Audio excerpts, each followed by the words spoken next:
Welcome to Lex's World. We have a growing episode today. Let's talk about flushing your cannabis plants. So recently I had some bad weed. Was it potent? Absolutely. Was it grown well and did it look well trimmed? It did.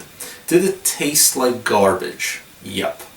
It tasted like garbage because for whatever reason the grower who grew it failed to flush their plant in the week prior to harvest, and I could taste all of the nutrients. In a joint, the weed tasted harsher than normal, and in a vaporizer you could really taste the newts. We say flush as in flush out the system. Flushing is known amongst more old school growers as leaching, meaning leaching out the residual nutrients left over in the plant from all of the supplemental fertilization that you do throughout the grow. And you have to do a flush unless you've grown your plants with no nutrient additives. It's straightforward. Just give your plants lots of plain water and go for pure water if it's not too much trouble in your case. Start using only water at least a week prior to harvest if you are using soil. Don't start flushing more than 2 weeks prior to harvest or you'll actually hurt the yield. If you're growing hydroponically, you could get away with starting flushing only a few days prior to harvest. And yes, you do still need to pH correct your water.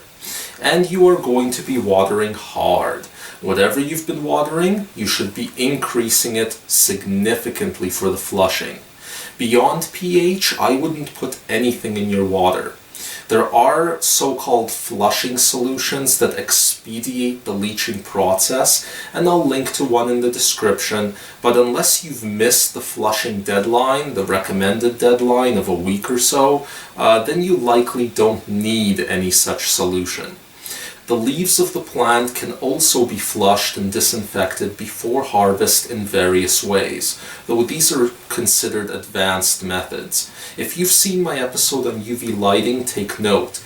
This is a good moment to apply that UVC light to a plant during your flushing time. It can help in preventing molds in the post-harvest curing period. You can also mist the plants with a spray bottle that contains pure water for additional disinfecting and flushing, and it's especially useful if you've used any sort of canopy sprays on your girls in the recent past. There's also various disinfectant spray solutions that involve mixing a low concentration hydrogen peroxide into the water, but the average grower doesn't need to go this far. For the amateur grower, if you've cut off your nutrients a week prior to harvest and you are watering with large volumes of plain, pH-corrected water, you are doing a bang-up job with your flushing. Also, as a final note, do not water in the 48 hours prior to your cut-down time. It's a waste and you will actually make your cut-down task tougher. And if you don't subscribe, it makes my task of making videos tougher, so subscribe and hit that like button. We'll see you next time.